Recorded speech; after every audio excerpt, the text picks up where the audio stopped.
Alors au début, quand ce frelon asiatique est arrivé, on faisait mine que ce n'était pas grave, puisqu'il n'y avait qu'une seule reine. En réalité, ça s'est étendu très très vite, et très très vite, ces individus ont occupé le territoire.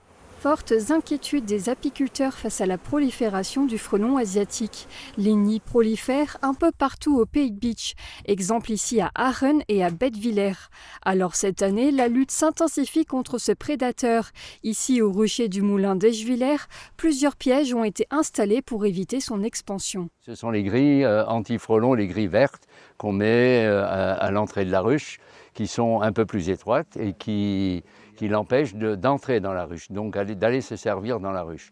Le deuxième élément, c'est que nous avons mis des pièges à NAS, ces fameux pièges qui empêchent le frelon de tomber dans le liquide avec l'appât, mais qui lui permettent tout de même, grâce aux phéromones qu'il va émettre, d'appeler ses congénères à venir s'installer dans le même piège. Et ce n'est pas fini. Dernièrement, les apiculteurs ont également acheté des harpes électriques. Si le frelon passe entre ces fils, il est électrocuté et tombe à l'eau.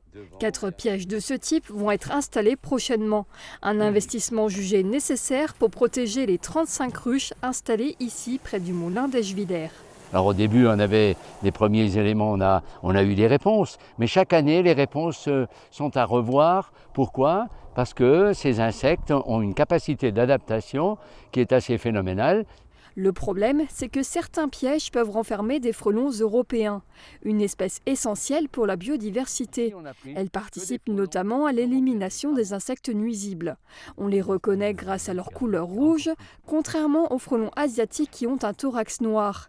Les apiculteurs sont constamment obligés d'adapter leurs moyens face à une espèce de plus en plus redoutée.